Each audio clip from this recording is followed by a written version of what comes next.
I do have some sort of influence here, you know. Mrs. Helmer, would you be so kind as to your influence on my behalf?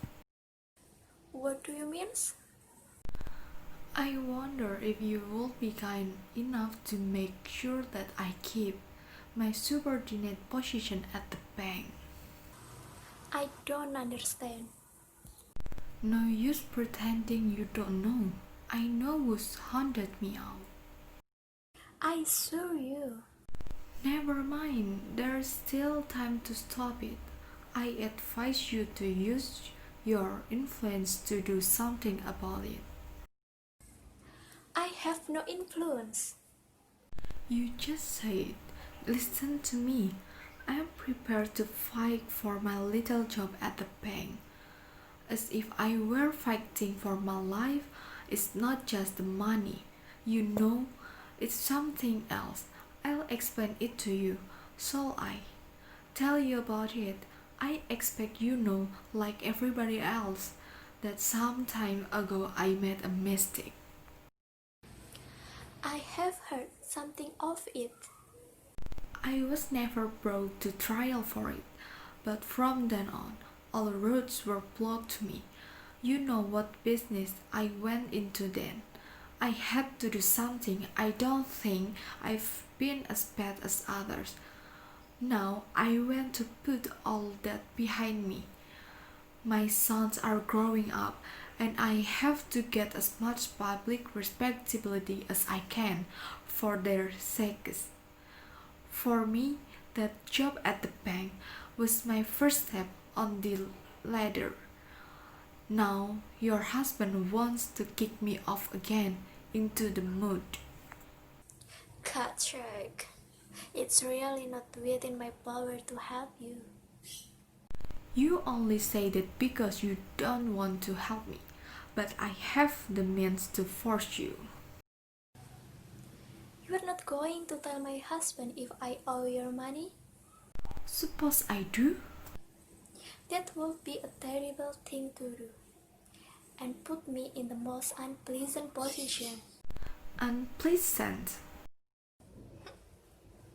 Alright, do it and see what's happened. My husband will pay whatever's outstanding, and you will lose your job. Either you have a very poor memory or haven't much of a clue about business. I'll have to give you a course of instruction. What do you mean? When your husband was ill, you came to me to borrow 4,800 kroner. I had to. My husband was dying. Only a rest down south could save him. He kept refusing, saying he couldn't afford it. I couldn't tell him how ill he was. Be that as it may, I promised to raise the money for you on certain conditions. But you were so preoccupied you didn't pay attention to the contract's technicalities. That's why I felt it would not be inappropriate to remind you of them.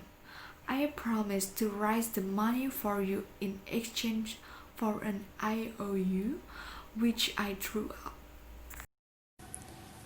And which I signed. I added another clause at the bottom that your father would act as loan guarantor and which needed his signature. He did sign it. The date was left blank so that your father could fill in it when he signed it. Do you remember?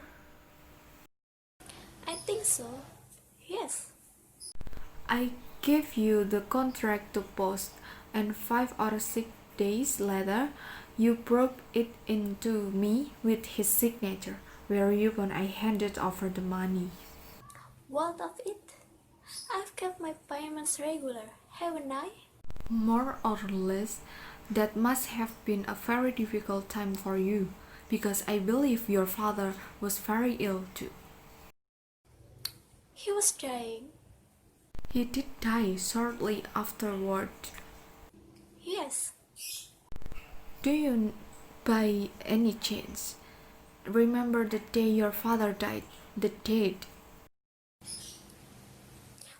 Father died on September 29. That's right, I've made inquiries. This is where we come to the unusual feature of the case, which I must say I am at a loss to explain. Unusual feature? I don't think I quite follow. The unusual feature of the case is that your father signed this contract 3 days after he died. Your father died on September 29. Here's his date, the signature October 2. Now, that is difficult to explain, isn't it? Little unusual, wouldn't you say? I'm sure there is an explanation. Perhaps your father forgot to date his signature, or someone else added a date at random, not knowing about his date. Nothing wrong with that. But what is of vital importance is the signature itself. I suppose it is genuine, is it? Your father really did sign here, did he?